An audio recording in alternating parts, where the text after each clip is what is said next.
Welcome back to my new video guys. तो आज की वीडियो होने वाली है मेरी क्वेश्चन क्योरी और एज अ स्टूडेंट जो क्वेश्चन मैं करना चाहती हूँ, पूछना चाहती हूँ, और आई होप कि मुझे इसके आंसर कहीं ना कहीं से मिल जाए। ठीक है, तो फर्स्ट ऑफ ऑल आजकल बहुत बवाल हो रखा है एग्ज़िट एग्ज़ाम पे। डी फार्मा के एग्ज़िट एग्ज़ाम पे बहुत ज़्यादा बवाल हो रहा है, और क्यों ना हो, काम ही उनके ऐसे हैं। सबसे पहले जो चीज़ सबसे ज़्यादा बॉदर कर रही है वो है इसकी फ़ीस, हायर फीस। ठीक है, फॉर्म की 6,000 किस वजह से इन्होंने लिए, आई डोंट नो। क्योंकि हमारे जो मेडिकल लाइन में होता है सबसे ज़्यादा इम्पॉर्टेंट और मतलब जिसको हम वैल्यू देते हैं वो फॉर्म होता है नीट का। ठीक है, हर कोई इससे अनजान नहीं है कोई भी। नीट का फॉर्म हायर रेट पे कितने का मिल रहा होगा, इमेजिन करो थोड़ा सा, कितने का मिल रहा होगा या कितने में भरता होगा वो फॉर्म। उसकी कॉस्ट 1,700 रुपये है, हायर फीस। वो कैटेगरी वाइज अलग अलग हो सकता है। जो ST SC OBC में है उनके लिए 1,600 रुपये, जो विकलांग है, हैंडीकैप है, उनके लिए 1,000 रुपये। तो ये फॉर्म क्या उस फॉर्म से भी ज़्यादा वैल्यू रखता है? क्वेश्चन जवाब चाहती हूँ मैं कि मेरे अंदर क्योरी है, मैं जानना चाहती हूँ इसके आंसर। क्यों ये उससे भी ज़्यादा, नीट के फॉर्म से भी ज़्यादा ये वैल्यूबल हो गया जो 6,000 का ये एक फॉर्म रखा गया है? बताइए। सबसे पहले तो फीस के ऊपर मैं बोलना चाहती हूँ कि कोई भी बच्चा, एक एक मैं ना आपको फार्मासिस्ट की, डी फार्मा स्टूडेंट की एक पूरी जर्नी बता देती हूँ अभी इसी वक्त, क्लियर, क्रिस्टल क्लियर, कोई बीच में कोई मिडिल मैन नहीं। ठीक है, तो सबसे पहले जब हमने सोचा कि हम जाएंगे फार्मेसी में, तो हम सबसे पहले क्या करते हैं, सबसे पहले एंट्रेंस एग्ज़ाम देते हैं, उसका फॉर्म फिल करते हैं। 800 रुपये जब मैंने किया था तब इतना था, अभी शायद पता नहीं क्या होगा, I don't know. After the period exam देने जाते हैं, वहाँ पे जाने का किराया अलग, सब कुछ अलग। ठीक है, उसके बाद काउंसलिंग करवाते हैं, काउंसलिंग में भी पैसे जाते हैं 200-300 जितना भी जो लेना चाहे। उसके बाद कॉलेज मिलता है, वहाँ पे जाते हैं, फ़ीस वगैरह। गवर्नमेंट सीट निकाल दिया अगर किसी बच्चे ने, उसके बावजूद भी बहुत से पेरेंट्स ऐसे मैंने देखे हैं जो बच्चों की जो फीस होती है वो मतलब किस्तों में भरते हैं, एक बार में नहीं भरते, एक बार में नहीं भरते, क्योंकि उनके पास है ही नहीं इतना फाइनेंशियल सोर्स। क्योंकि बहुत से पेरेंट्स ऐसे हैं जो बहुत ज़्यादा लोअर मिडिल क्लास से आते हैं, बहुत सारे पेरेंट्स ऐसे हैं नहीं दे सकते फीस एकदम। बहुतों की तो इनकम ही 10,000 है, अगर वो 6,000 इस फॉर्म के दे देंगे तो बाकी अपना घर कैसे चलाएंगे? कोई भी स्टूडेंट गवर्नमेंट सीट क्यों अचीव करना चाहता है? क्योंकि उसके पास फाइनेंशियल प्रॉब्लम होगी तभी तो। हर कोई बच्चा प्राइवेट में नहीं जाता, पहली बात। ठीक है, तो इसके सबसे बड़ी प्रॉब्लम है इसकी फ़ीस।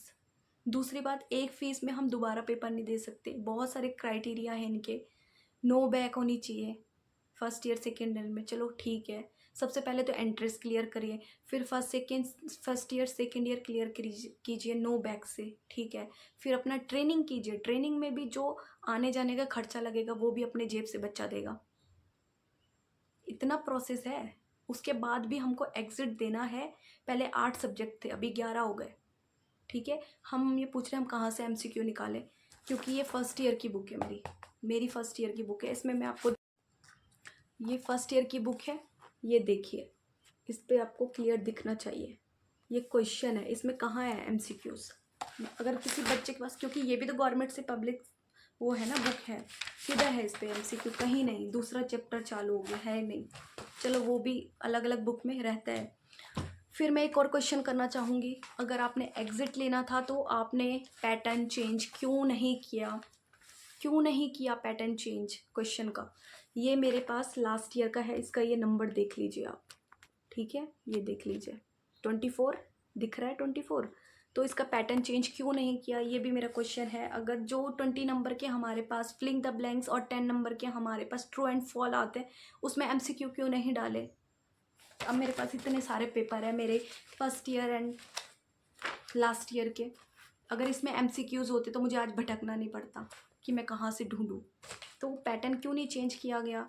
और भी बहुत सारे क्वेश्चन हैं, एक एक करके मैं पूछना चाहूँगी। नेक्स्ट क्वेश्चन मेरा ये है कि एग्ज़िट एग्ज़ाम क्लियर करने के बाद क्या हम लोग किसी भी नेक्स्ट आने वाली वैकेंसी गवर्नमेंट सीट के लिए क्या हम सबसे पहले एलिजिबल होंगे? क्योंकि जो हम करके बैठे हैं आज, वो ही करके अगर हमारे साथ फ्यूचर में जब हम किसी कॉम्पिटिटिव एग्ज़ाम में रहें, हम और वो जन, हम पेपर दे के भी वहीं रहें और वो बिना पेपर दिए भी वहीं बैठे, तो इज़ नॉट मतलब वैल्यूएबल नहीं है।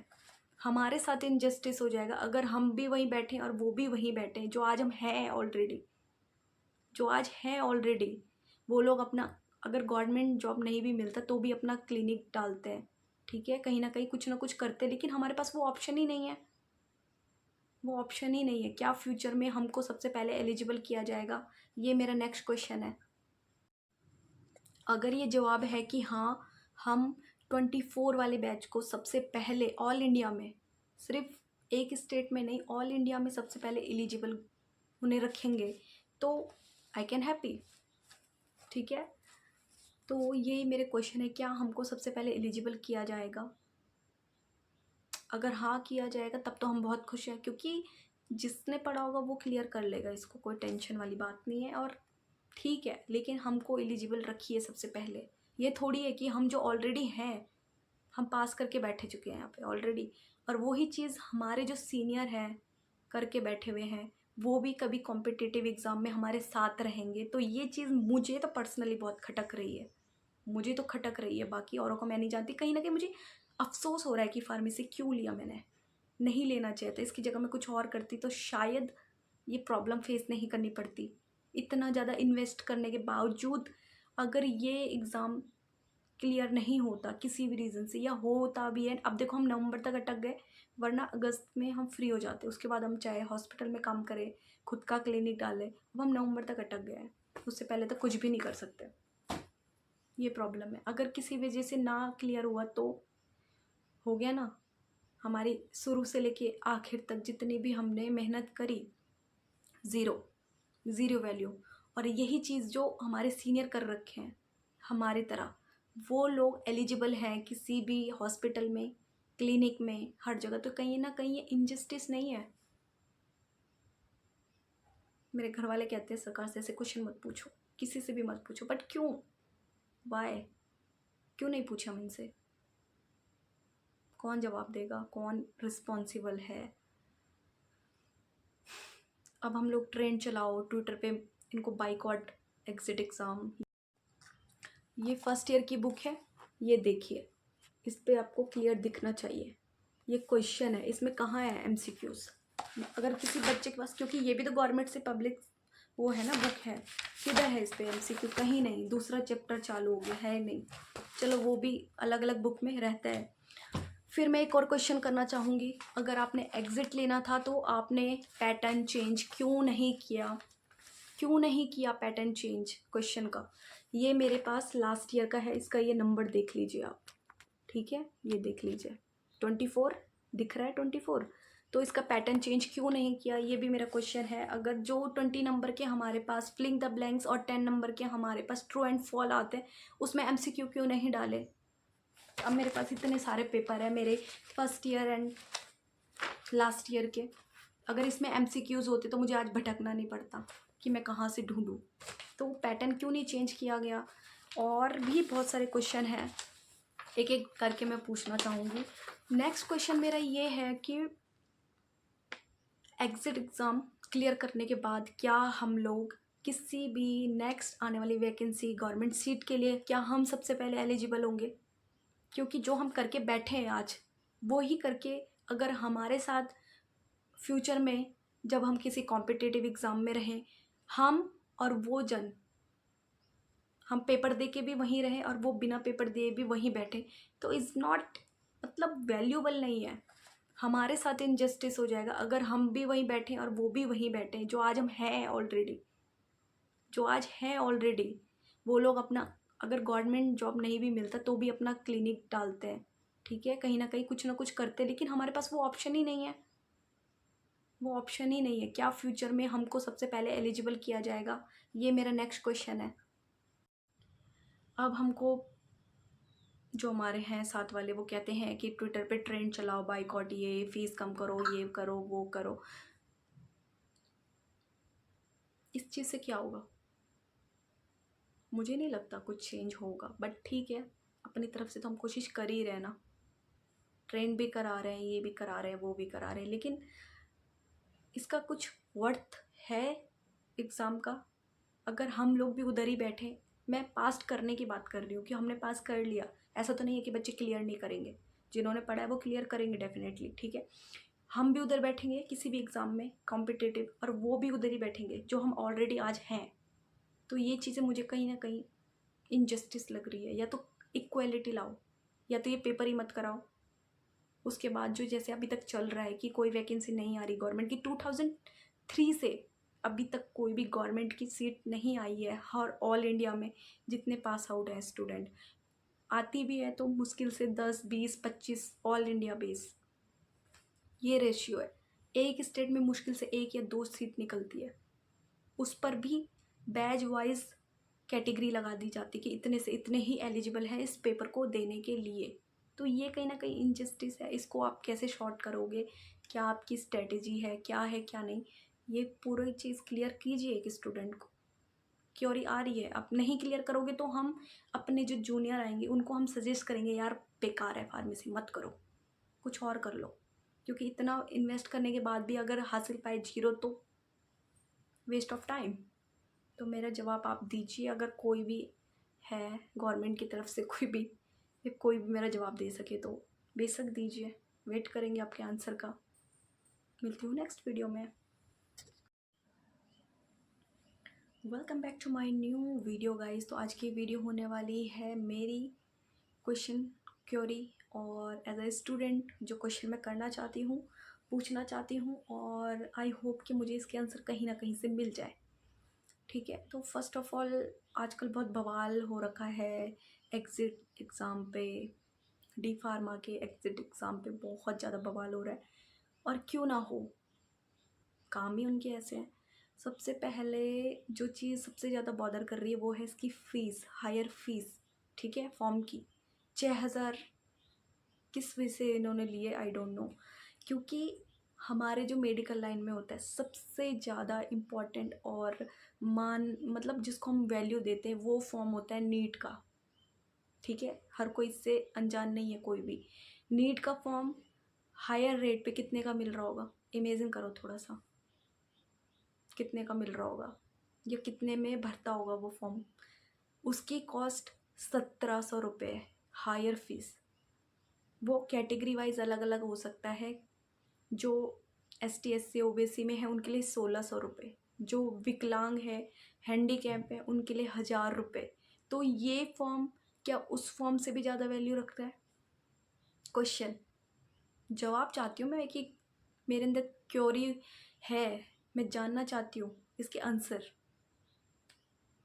क्यों ये उससे भी ज़्यादा, नीट के फॉर्म से भी ज़्यादा ये वैल्यूबल हो गया जो 6,000 का ये एक फॉर्म रखा गया है? बताइए। सबसे पहले तो फीस के ऊपर मैं बोलना चाहती हूँ कि कोई भी बच्चा, एक एक मैं ना आपको फार्मासिस्ट की, डी फार्मा स्टूडेंट की एक पूरी जर्नी बता देती हूँ अभी इसी वक्त, क्लियर, क्रिस्टल क्लियर, कोई बीच में कोई मिडिल मैन नहीं। ठीक है, तो सबसे पहले जब हमने सोचा कि हम जाएंगे फार्मेसी में, तो हम सबसे पहले क्या करते हैं, सबसे पहले एंट्रेंस एग्ज़ाम देते हैं, उसका फॉर्म फिल करते हैं। 800 रुपये जब मैंने किया था तब इतना था, अभी शायद पता नहीं क्या होगा, I don't know. After the period exam देने जाते हैं, वहाँ पे जाने का किराया अलग, सब कुछ अलग, ठीक है। उसके बाद काउंसलिंग करवाते हैं, काउंसलिंग में भी पैसे जाते हैं, 200-300 जितना भी जो लेना चाहे। उसके बाद कॉलेज मिलता है, वहाँ पे जाते हैं, फ़ीस वगैरह गवर्नमेंट से निकाल दिया अगर किसी बच्चे ने, उसके बावजूद भी बहुत से पेरेंट्स ऐसे मैंने देखे हैं जो बच्चों की जो फीस होती है वो मतलब किस्तों में भरते हैं, एक बार में नहीं भरते, एक बार में नहीं भरते, क्योंकि उनके पास है ही नहीं इतना फाइनेंशियल सोर्स। क्योंकि बहुत से पेरेंट्स ऐसे हैं जो बहुत ज़्यादा लोअर मिडिल क्लास से आते हैं, बहुत सारे पेरेंट्स ऐसे हैं नहीं दे सकते फीस एकदम। बहुतों की तो इनकम ही 10,000 है, अगर वो 6,000 इस फॉर्म के दे देंगे तो बाकी अपना घर कैसे चलाएंगे? कोई भी स्टूडेंट गवर्नमेंट सीट क्यों अचीव करना चाहता है? क्योंकि उसके पास फाइनेंशियल प्रॉब्लम होगी तभी तो। हर कोई बच्चा प्राइवेट में नहीं जाता, पहली बात, ठीक है। तो इसके सबसे बड़ी प्रॉब्लम है इसकी फ़ीस। दूसरी बात, एक फ़ीस में हम दोबारा पेपर नहीं दे सकते, बहुत सारे क्राइटेरिया हैं इनके। नो बैक होनी चाहिए फर्स्ट ईयर सेकेंड ईयर में, चलो ठीक है। सबसे पहले तो एंट्रेंस क्लियर करिए, फिर first year second year clear कीजिए नो बैक से, ठीक है। फिर अपना ट्रेनिंग कीजिए, ट्रेनिंग में भी जो आने जाने का खर्चा लगेगा वो भी अपने जेब से बच्चा देगा। इतना प्रोसेस है। उसके बाद भी हमको एग्ज़िट देना है। पहले 8 सब्जेक्ट थे, अभी 11 हो गए, ठीक है। हम ये पूछ रहे हैं हम कहाँ से MCQ निकालें, क्योंकि ये फर्स्ट ईयर की बुक है, मेरी फर्स्ट ईयर की बुक है। इसमें मैं आपको दिखाना चाहती हूँ कि इसमें जो हमारा, अगर ये जवाब है कि हाँ हम 24 वाले बैच को सबसे पहले ऑल इंडिया में, सिर्फ एक स्टेट में नहीं, ऑल इंडिया में सबसे पहले एलिजिबल उन्हें रखेंगे, तो आई कैन हैप्पी, ठीक है। तो यही मेरे क्वेश्चन है, क्या हमको सबसे पहले एलिजिबल किया जाएगा? अगर हाँ किया जाएगा तब तो हम बहुत खुश हैं, क्योंकि जिसने पढ़ा होगा वो क्लियर कर लेगा, इसको कोई टेंशन वाली बात नहीं है। और ठीक है, लेकिन हमको एलिजिबल रखिए सबसे पहले। ये थोड़ी है कि हम जो ऑलरेडी हैं, हम पास करके बैठे चुके हैं यहाँ पे ऑलरेडी, और वही चीज़ हमारे जो सीनियर हैं करके बैठे हुए हैं, वो भी कभी कॉम्पिटिटिव एग्ज़ाम में हमारे साथ रहेंगे। तो ये चीज़ मुझे तो पर्सनली बहुत खटक रही है, मुझे तो खटक रही है, बाकी औरों को मैं नहीं जानती। कहीं ना कहीं मुझे अफसोस हो रहा है कि फार्मेसी क्यों लिया मैंने, नहीं लेना चाहिए था। इसकी जगह मैं कुछ और करती तो शायद ये प्रॉब्लम फेस नहीं करनी पड़ती। इतना ज़्यादा इन्वेस्ट करने के बावजूद अगर ये एग्ज़ाम क्लियर नहीं होता किसी भी रीज़न से, या होता भी है, अब देखो हम नवंबर तक अटक गए, वरना अगस्त में हम फ्री हो जाते, उसके बाद हम चाहे हॉस्पिटल में काम करें, खुद का क्लिनिक डालें। अब हम नवंबर तक अटक गए हैं, उससे पहले तो कुछ भी नहीं कर सकते। ये प्रॉब्लम है। अगर किसी वजह से ना क्लियर हुआ तो हो गया ना, हमारी शुरू से लेके आखिर तक जितनी भी हमने मेहनत करी, ज़ीरो वैल्यू। और यही चीज़ जो हमारे सीनियर कर रखे हैं हमारी तरह, वो लोग एलिजिबल हैं किसी भी हॉस्पिटल में, क्लिनिक में, हर जगह। तो कहीं ना कहीं ये इनजस्टिस नहीं है? मेरे घर वाले कहते हैं सरकार से ऐसे क्वेश्चन मत पूछो, किसी से भी मत पूछो, बट क्यों, वाई, क्यों नहीं पूछे हम इनसे? कौन जवाब देगा, कौन रिस्पॉन्सिबल है? अब हम लोग ट्रेंड चलाओ ट्विटर पे, इनको बाइकॉट एग्जिट एग्ज़ाम। अब हमको जो हमारे हैं साथ वाले, वो कहते हैं कि ट्विटर पे ट्रेंड चलाओ, बाइकॉट, ये फीस कम करो, ये करो, वो करो। इस चीज़ से क्या होगा? मुझे नहीं लगता कुछ चेंज होगा, बट ठीक है, अपनी तरफ से तो हम कोशिश कर ही रहे ना। ट्रेंड भी करा रहे हैं, ये भी करा रहे हैं, वो भी करा रहे हैं, लेकिन इसका कुछ वर्थ है एग्ज़ाम का? अगर हम लोग भी उधर ही बैठे, मैं पास करने की बात कर रही हूँ कि हमने पास कर लिया, ऐसा तो नहीं है कि बच्चे क्लियर नहीं करेंगे, जिन्होंने पढ़ा है वो क्लियर करेंगे डेफिनेटली, ठीक है। हम भी उधर बैठेंगे किसी भी एग्ज़ाम में कॉम्पिटिटिव, और वो भी उधर ही बैठेंगे जो हम ऑलरेडी आज हैं। तो ये चीज़ें मुझे कहीं ना कहीं इनजस्टिस लग रही है। या तो इक्वालिटी लाओ, या तो ये पेपर ही मत कराओ। उसके बाद जो जैसे अभी तक चल रहा है कि कोई वैकेंसी नहीं आ रही गवर्नमेंट की, 2003 से अभी तक कोई भी गवर्नमेंट की सीट नहीं आई है हर ऑल इंडिया में, जितने पास आउट हैं स्टूडेंट। आती भी है तो मुश्किल से 10, 20, 25 ऑल इंडिया बेस, ये रेशियो है। एक स्टेट में मुश्किल से 1 या 2 सीट निकलती है, उस पर भी बैच वाइज कैटेगरी लगा दी जाती कि इतने से इतने ही एलिजिबल हैं इस पेपर को देने के लिए। तो ये कहीं ना कहीं इनजस्टिस है। इसको आप कैसे शॉर्ट करोगे, क्या आपकी स्ट्रेटेजी है क्या नहीं, ये पूरी चीज़ क्लियर कीजिए एक स्टूडेंट को। क्योरी आ रही है, आप नहीं क्लियर करोगे तो हम अपने जो जूनियर आएंगे उनको हम सजेस्ट करेंगे, यार बेकार है फार्मेसी, मत करो, कुछ और कर लो। क्योंकि इतना इन्वेस्ट करने के बाद भी अगर हासिल पाए 0 तो वेस्ट ऑफ टाइम। तो मेरा जवाब आप दीजिए, अगर कोई भी है गवर्नमेंट की तरफ से कोई भी, या कोई भी मेरा जवाब दे सके तो बेशक दीजिए, वेट करेंगे आपके आंसर का। मिलती हूँ नेक्स्ट वीडियो में।